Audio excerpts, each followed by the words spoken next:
WBJEE 2024 কাউন্সিলিংয়ের registration প্রক্রিয়া কিন্তু শুরু হয়ে গেছে। তোমরা কেমনভাবে রেজিস্ট্রেশন করতে পারবে, চয়েস ফিলিং করতে পারবে, এই নিয়ে আজকের এই পুরো ভিডিওতে আলোচনা হবে। ভিডিওটা একটু লেন্দি হতে পারে কারণ অনেক জটিল প্রসেস, একটু মন দিয়ে দেখবে। একবার যদি ভুল করে ফেলো পুরো বছরটা নষ্ট হয়ে যাবে। মন দিয়ে দেখবে, যেটা বলছি সেটাকে দেখো। সবচেয়ে প্রথমে আমরা অফিসিয়াল ওয়েবসাইটে যাবো, নিচের দিকে দেবে online registration and choice filling করে একটা অপশন চলে আসবে। আমি ডেসক্রিপশন বক্সে লিঙ্ক দিয়ে দেবো, এরকম একটা পোর্টাল ওপেন হয়ে যাবে, যেটার মধ্যে তোমাকে নিচের দিকে নিউ ক্যান্ডিডেট রেজিস্ট্রেশন বলে একটা সেকশন আছে, এই সেকশনটাতেই তোমাকে যেতে হবে।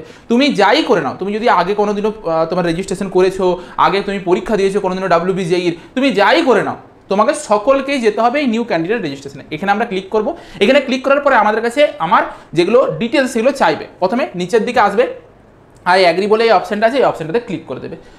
এরপর আমাকে আমার অ্যাডমিট কার্ডটা বের করতে হবে। তোমার যেটা অ্যাডমিট কার্ড, যেটাতে পরীক্ষা দিয়েছিলে, সেইটার মধ্যেই সব কিছু, এই পেজের সব কিছু লেখা থাকবে। খুব ভালো করে কেয়ারফুলি দেখো কী কী ফিল আপ করতে হবে। সবচেয়ে প্রথমে টাইপ অফ রেজিস্ট্রেশনে গিয়ে পরে আমার কাছে অপশন থাকবে JEE মেনের র্যাঙ্ক দিয়ে তুমি যেতে চাইছো, নাকি JEE মেন WBJEE দুটোর র্যাঙ্ক দিয়ে যেতে চাইছো, নাকি শুধুমাত্র WBJEE দিয়ে পরে যেতে চাইছো। সবচেয়ে প্রথম কথা, যদি তোমার JEE মেনের ভালো র্যাঙ্ক থাকে তাহলে তুমি JEE মেন WBJEE দুটো দিয়েই যেতে পারো। যদি দেখছো JEE মেন তুমি দাওনি, শুধুমাত্র WBJEE দিয়ে পরে যাবে। নিচের দিকে তোমার যেটা রোল নাম্বার অ্যাডমিট কার্ডে পাবে, সেই রোল নাম্বারটাকে তুমি পুট করবে। এইখানে তোমার নিজের নামটা ক্যাপিটাল লেটারে লিখবে, ক্যাপিটাল লেটারে তোমার নিজের নাম লিখবে, মাদার নামটা নিজের ক্যাপিটাল লেটারে লিখবে। বা সবচেয়ে ভালো হয় যেরকমভাবে তোমার অ্যাডমিট কার্ডে লেখা আছে হুবহু সেরকমভাবে লিখবে। যেটা তোমার অ্যাডমিট কার্ডে লেখা থাকবে সেটার থেকে অন্য কিছু লিখলে কোনোভাবেই তুমি এখানে লগ ইন করতে পারবে না বা সাবমিট নেবে না, বলবে যে this credential is not valid বা এরকম কিছু লেখা চলে আসবে। যেটা মায়ের নাম তুমি যদি ভুল লিখেছিলে পরীক্ষা ফর্ম ফিল আপের সময়, সেই ভুলটাই লিখতে হবে। অ্যাডমিট কার্ডে যেটি লেখা আছে সেটি লিখতে হবে। ডেট অফ বার্থ যেটি অ্যাডমিট কার্ডে লেখা আছে সেটি লিখতে হবে। এইখানে যে সিকিউরিটি পিনটা রয়েছে এখানে পুট করব, সাবমিট বটনটাতে আমরা ক্লিক করব। আমাদের রেজিস্ট্রেশনের ইনিশিয়াল স্টেজটা শেষ হবে। আমি একটা ক্যান্ডিডেটের করে নিই, তারপর তোমাদেরকে দেখাচ্ছি। দেখো এরপরে তোমরা এরকম একটা স্টেপে চলে আসবে, যেখানে তোমার রোল নাম্বারটা দেখাবে, ক্যান্ডিডেট নেম দেখাবে, তোমার মাদার্স নেম দেখাবে আর ডেট অফ বার্থ দেখাবে। অটোমেটিকলি নিচের এই জায়গাগুলো ফিল আপ হয়ে যাবে, মোবাইল নাম্বার আর ইমেল আইডি। তুমি যেটা ফর্ম ফিল আপের সময় মোবাইল নাম্বার আর ইমেল আইডি দিয়েছিলে সেগুলোই এখানে আসবে। যদি তোমাকে কোনো প্রকারে চেঞ্জ করতে হয় এখান থেকে চেঞ্জের অপশন থাকবে, আদারওয়াইজ তুমি চেঞ্জ করতে পারবে না। তুমি এইখানে যদি চেঞ্জ করতে হয় তো করে নেবে, নয়তো কিন্তু আর কোনো উপায় নেই। নিচের দিকে তোমাকে পাসওয়ার্ড পুট করতে হবে। এই পাসওয়ার্ডটা তুমি হয় যেটা আগের বার ফর্ম ফিল আপের সময় দিয়েছিলে সেটাও দিতে পারো, বা নিজের মতন করে এখন নতুন একটা ক্রিয়েট করতে পারো। কেমনভাবে করবে, সাপোজ আমার নাম যদি রাজু হয়, 8টা ক্যাপিটাল লিখবো, AJU এগুলোকে স্মল লিখবো, @1253 বা 2369, একটা ক্যাপিটাল, কিছু স্মল, একটা স্পেশাল ক্যারেক্টার আর নিউমেরিক্যাল। এই জিনিসগুলো থাকা দরকার। আর মিনিমাম 8টা ক্যারেক্টারের হতে হবে। 8টা ক্যারেক্টারের যাতে হয় 1 2 3 4 5 6 7 8 9, যেমন 9টা ক্যারেক্টারের চলবে, 8টা মিনিমাম। তার সাথে এই পদ্ধতি মেনটেন করতে হবে। এইখানে যে পাসওয়ার্ডটা, সেই পাসওয়ার্ডটা লিখবে, ওই হুবহু পাসওয়ার্ডটাকে আবার এই জায়গাটাতেও তোমাকে লিখতে হবে। এইখানে যে সিকিউরিটি পিনটা থাকবে সেই সিকিউরিটি পিনটাকে এইখানে হুবহু লিখবে। নিচের দিকে সাবমিট অ্যান্ড নেক্সট বলে একটা অপশন থাকবে, সেটাতে ক্লিক করে দিলেই আমাদের এই রেজিস্ট্রেশন প্রসেসের জন্য একটা স্টেপ কমপ্লিট হলো। এরপরে ইমেল আর মোবাইল নাম্বারে ওটিপি যাবে, ওটিপিটা আমরা ভেরিফাই করবো। তো আমি এইটা প্রসেসটা কমপ্লিট করি, তারপর তোমাদেরকে দেখাচ্ছি। দেখো এরপর তোমাদের কাছে সঙ্গে সঙ্গে এরকম আসবে, একটা মোবাইলে ওয়ান টাইম পাসওয়ার্ড মানে ওটিপি যাবে, একটা ইমেলে ওটিপি যাবে। তুমি যে কোনো একটাকেই পুট করতে পারো। যদি কোনোভাবে না আসে এখানে রিসেন্ট ওটিপিটা ক্লিক করলে আবার আসবে, কিন্তু যদি একটা আসে তো একটাতেই করবে। এরপর তুমি একটা করে পরে করতে পারো, কিন্তু যদি তোমার কাছে দুটো জায়গাতেই আসছে দুটোকেই পুট করবে, নিচে সিকিউরিটি পিনটাকে দিয়ে পরে ভেরিফাই অ্যান্ড ফাইনাল সাবমিট করবে। মন দিয়ে শোনো, যদি একটাতে আসছে তো একটা দিয়ে পরেই চলবে, যদি দুটোই আসে তাহলে দুটোই পুট করবে। তাহলে কি হবে, তোমার ইমেল আর মোবাইল নাম্বার দুটোই ভেরিফাই হয়ে যাবে। তাহলে তুমি যাবে অ্যাডমিশন নিতে যাবে, তোমাকে আর বেশি কিছু কষ্ট করতে হবে না। কিন্তু যদি একটাতে আসে অবশ্যই যাতে সেটা মোবাইল নাম্বারটাতে অন্তত আসে, সেইটা যাতে করো, ঠিক আছে।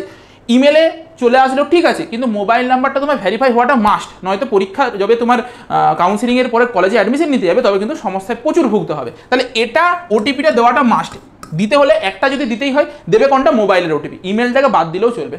ক্লিয়ার হয়ে গেল? আমি এটা পোস্ট করিনি, তারপর বাকি তোমাদেরকে দেখাচ্ছি। দেখো একটা জিনিস আমার সঙ্গে ঘটলো, আমি দেখলাম যে আমার ইমেলে ওয়ান টাইম পাসওয়ার্ড আসেনি, ওটিপি আসেনি, শুধুমাত্র মোবাইল নাম্বার এসেছিল। আমার মোবাইল নাম্বারে যে ওটিপিটা এসেছিল আমি ইমেলেও সেটাই পোস্ট করে দিয়েছি। তাতে আমার কি হয়েছে, আমার এইখানে মোবাইল নাম্বার আর ইমেল দুটোই ভেরিফাইড হয়ে গেছে। যদি তোমার ভেরিফাই না হয়, একটাতে যদি ভেরিফাই না হয়, এখানে ক্লিক করবে, ওখানে ওটিপি জেনারেটের আবার একটা অপশন আসবে, তুমি আবার ওটিপি জেনারেট করতে পারবে, চিন্তার কিছু নেই। মোবাইলে অন্তত ভেরিফাই হয় এইটুকু তুমি দেখবে। এরপর দেখো এই সাইডে আমাদের যেগুলো হয়েছে, রেজিস্ট্রেশন ফর্মটা কমপ্লিট হয়েছে, বাদ বাকি application form, qualification details, course details, final submit, এগুলো সব কি আছে, ইনকমপ্লিট আছে। নিচের দিকে ফিল অ্যাপ্লিকেশন ফর্ম বলে একটা অপশন আছে, আমরা এই অপশনটাতে ক্লিক করবো। নেক্সট কি আসছে দেখো। দেখো এরপর তোমার জেন্ডার আসবে, ন্যাশনালিটি আসবে, state of domicile West Bengal আসবে, আর ক্যাটাগরি জেনারেল আসবে। তোমাদের অনেকের প্রশ্ন থাকে যে আমি কি কাউন্সিলিং এর সময় ক্যাটাগরি চেঞ্জ করতে পারবো? না, তুমি কাউন্সিলিং এর সময় যেটা তুমি ফর্ম ফিল আপের সময় ক্যাটাগরি দিয়েছিলে জেনারেল, তো তুমি জেনারেলই থাকবে, অন্য কোনো ক্যাটাগরি তুমি চেঞ্জ করতে পারবে না, কোনোভাবেই পারবে না। এরপর তোমার নিচের দিকে পার্সন উইথ ডিসেবিলিটিসে এইখানে তুমি যাবে, এটা তোমার অবভিয়াসলি তুমি ফর্ম ফিল আপের সময় নো করেছিলে, এখন নোই থাকবে। আর টিউশন ফি ওয়েভার তোমার এই টিএফডব্লিউ তুমি ইয়েস না নো করেছিলে, এখান থেকে তুমি দেখতে পাবে। যেমন ইয়েস করা আছে তুমি ইয়েস করবে। নিচের দিকে তোমাকে যেটা করতে হবে, এখানে জেইই মেন এক্সামের যেটা নাটা একটা এক্সাম হয়ে থাকে, যদি তুমি দিয়ে থাকো, এটা হচ্ছে আর্কিটেকচারের জন্য, তাহলে তুমি এখান থেকে ইয়েস করবে, আদারওয়াইজ নো করবে। ওকে, এই জায়গাটাতে তোমাকে যেটা করতে হবে, খুব ভালো করে মন দিয়ে শুনো, এইখানটাতে আমাদের একটু কায়দা আছে। তোমার নিজের ব্যাংক অ্যাকাউন্ট ডিটেলস দেবে বা ফ্যামিলির কারুর দেবে। তুমি যেই সাইবার ক্যাফেতে গিয়ে পরে করাচ্ছ সেই সাইবার ক্যাফের লোকটা দিয়ে দিলে এই জিনিসটা করবে না। নিজের ব্যাংক অ্যাকাউন্টের ডিটেলস দেবে বা ফ্যামিলির কারুর ডিটেলস দেবে। এইখানে তোমার যার ব্যাংক অ্যাকাউন্টটা তার নামটা হবে ক্যাপিটাল লেটারে, এইখানে অ্যাকাউন্ট নাম্বারটা হবে, এইখানে ওই অ্যাকাউন্ট নাম্বারটাকে আরেকবার লিখতে হবে, এইখানে আইএফএসসি কোড লিখতে হবে, এখানে ব্যাংকের নেম লিখতে হবে, যদি স্টেট ব্যাংক হয় state bank of India, branch তোমার কি ব্রাঞ্চ সেটা লিখতে হবে। তোমার যেটা ব্যাংকের ডিটেলস, ব্যাংকের পাসবই তার স্টার্টিং পেজটাতেই লেখা থাকে, সবাই জানো। এরপর যেই তোমার ব্যাংকের পাসবইটা রয়েছে বা তোমার যদি চেক থাকে, হয় পাসবই নয়তো একটা ক্যান্সেল চেক, সেটা 10 কেবির থেকে 500 কেবির মধ্যে একটা তোমাকে স্ক্যান করতে হবে বা ছবি তুলতে হবে, সেটা পিডিএফ আকারে, সেটাকে পিডিএফ ফরম্যাটে এই চুজ ফাইল বলে এই অপশনটাতে ক্লিক করে করে আপলোড করতে হবে। কতর মধ্যে? 10 থেকে 500 কেবির মধ্যে। ক্যান্সেল চেক নয়তো একটা তোমার বইয়ের যে পাসবুকের প্রথম পেজটা যেখানে সব ডিটেলসগুলো লেখা থাকে, অ্যাকাউন্ট হোল্ডারের নাম, আরে এই জিনিসটা এখানে আপলোড করতে হবে, দিয়ে তারপর সেভ এন্ড নেক্সট করতে হবে। আমি এই প্রসেসটা করনি, তারপর তোমাদেরকে বাকিটা দেখাচ্ছি। দেখো সেভ এন্ড নেক্সট করার পর আমরা এরকম একটা পেজে আসবো, যেখানে তোমাদেরকে ক্লাস 12 এর মার্কস বোস করতে হবে, ক্লাস 10 এর মার্কস বোস করতে হবে। সেটা হচ্ছে শুধুমাত্র ইংলিশ। সেই ইংলিশে আমরা এখানে পাসিং স্ট্যাটাসের সাথে পাস করব। ম্যাক্সিমাম মার্কস মানে কত মার্কসের পরীক্ষা হয়েছিল, সেটা হচ্ছে 100 মার্কসের পরীক্ষা হয়েছিল। সেই 100 মার্কসের মধ্যে তুমি কত অবটেন করেছিলে, সাপোজ ধরো আমি 90 অবটেন করেছিলাম, আমি 90 লিখে দিলাম, ঠিক আছে। অটোমেটিকলি এইখান থেকে ক্যালকুলেট হয়ে যাবে যে তুমি 90 করেছো। আচ্ছা, নিচের দিকে তোমাকে 12 এর মার্কস সাবমিট করতে হবে। 12 এ তুমি কি করবে, তোমার 12টাতে তুমি পাস করেছিলে, সবচেয়ে প্রথম কথা 12 পাস করেছিলে। পাসিং ইয়ার কবে করেছিলে, সাপোজ ধরো আমি পাসিং ইয়ার আমি লিখে দিলাম 2021 সালে পাসিং ইয়ার, ঠিক আছে। তুমি তোমারটা লিখবে, আমি যা ইচ্ছা র্যান্ডাম একটা বোস করেছি। বোর্ডটা দেখো, যদি তোমাকে বোর্ড দেখতে হয়, সেই বোর্ডটা কি ওয়েস্ট বেঙ্গল, ঠিক আছে, Council of Higher Secondary Education, এই বোর্ডের আন্ডারে আমরা পড়াশোনা করেছি। আচ্ছা, রেজাল্ট মোড পার্সেন্টেজ থাকে আর সিজিপিএ থাকে, তুমি অবভিয়াসলি পার্সেন্টেজ এখানে লিখবে। তারপর তোমাকে এখানে ম্যাক্সিমাম মার্কস দেখতে হবে, যে তোমার এইচএস কত মার্কসের হয়, 500 মার্কসের, তো সেইটা 500 মার্কস লিখবে। বা এখানে একটা কনফিউশন থাকে যে তোমার বেস্ট অফ 5 নিয়েছিলে কিন্তু তোমার 6টা সাবজেক্ট ছিল, তাহলে তুমি কি করবে, মানে 600 মার্কস লিখবে নাকি 500 মার্কস লিখবে? তুমি বেস্ট অফ 5 দিয়েও দিতে পারো, আর তুমি 6টা দিয়ে পরেও দিতে পারো। মেনলি তোমার ফিজিক্স, কেমিস্ট্রি, ম্যাথ এই 3টে সাবজেক্টকে যাতে ইনক্লুড করে পরে নাম্বারটা থাকে, এইটুকু দেখবে, ঠিক আছে। তো আমি ধরো 500 আমার পরীক্ষা হয়েছিল, আমি অবটেন কত করেছি, ধরে নাও 460 আমি অবটেন করেছি, ঠিক আছে, হয়ে গেল। পার্সেন্টেজ অফ মার্কস কত পেলো, 92%, তোমার যেটা তুমি সেটা দেবে, ঠিক আছে। ইংলিশে তোমাকে ক্লাস 12 কি লিখতে হবে, পাস করেছি। এইখান থেকে তোমাকে সাবজেক্ট সিলেক্ট করতে হবে। ফিজিক্সে তুমি কি করেছো, অবভিয়াসলি তোমাকে পাস করতে হবে, নয়তো তুমি পাবে না, অর্ধেক কলেজের অপশনই আসবে না, তুমি কলেজে ভর্তিই হতে পারবে না। তোমাকে কেমিস্ট্রি তো পাস করতে হবে, নয়তো তুমি কিচ্ছু করতে পারবে না, এখানে পাস করবে। তোমাকে এইখান থেকে নিচের দিক থেকে ম্যাথামেটিক্স থাকবে, ম্যাথামেটিক্সেও তোমাকে অবভিয়াসলি তোমাকে পাস করতে হবে, ঠিক আছে, কোনোতে ফেল করলে চলবে না, কলেজই আসবে না।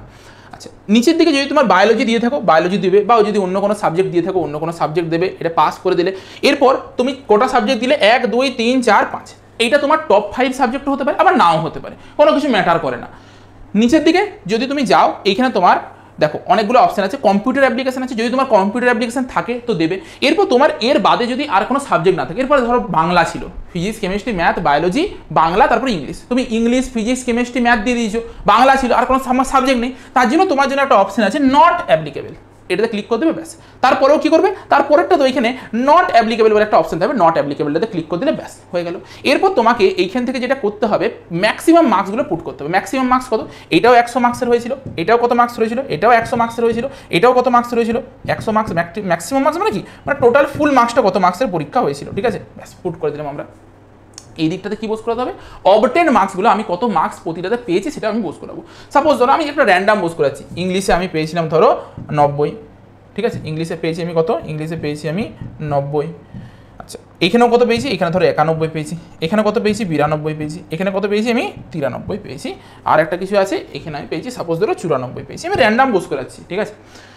নিচের দিকে সেভ এন্ড নেক্সট এই অপশনটা থাকবে, দেখো অটোমেটিকলি তোমার এখানে পার্সেন্টেজ ক্যালকুলেট হয়ে গেছে। আর 460 তুমি কত ম্যাক্সিমাম মার্কস তোমার দেখিয়েছে, কিছু একটা ভুল করে ফেলেছি, এখানে 1009 করে ফেলেছিলাম, এটা বাদ যাবে, ঠিক আছে, 100 হবে, ঠিক আছে। তো ম্যাক্সিমাম মার্কস হচ্ছে 500, তুমি অবটেন মার্কস 460, তোমার পার্সেন্টেজ কত বেরিয়েছে 92। মানে কি তুমি যে কোনো কলেজের জন্য এলিজিবল।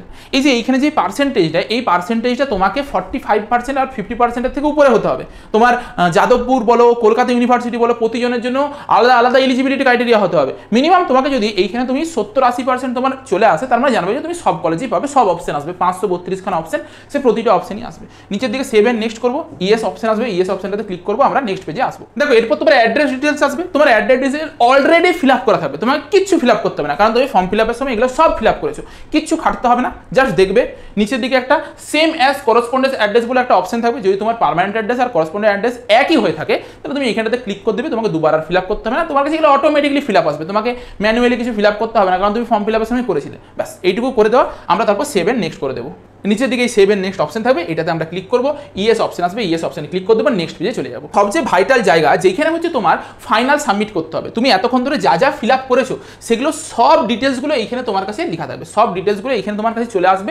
তুমি একবার মিলিয়ে পরে প্রথম থেকে শেষ পর্যন্ত দেখবে যে তুমি সব ঠিকঠাক দিয়েছো কি দাওনি।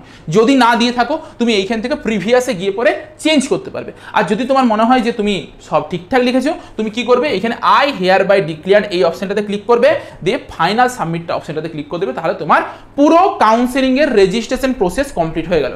এরপর তুমি কোথায় আসবে, তোমাকে ফিস পেমেন্ট করতে হবে, কলেজ সাজাতে হবে। আমি সেই বিষয়টা কলেজ কেমনভাবে সাজাবে না সাজাবে একটা অলরেডি ভিডিওতে দিয়ে দিয়েছি, এরপরে করবে।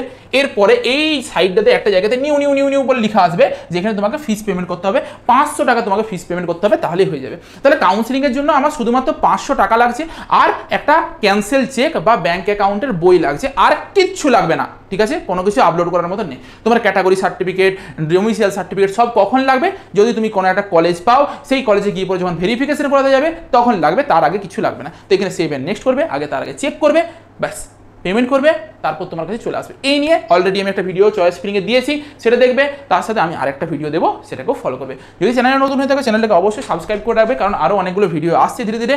আর ভিডিওটা ভালো লেগে থাকলে লাইক করে তোমাদের বাকি বন্ধুদের সাথেও শেয়ার করে দেবে। চলো।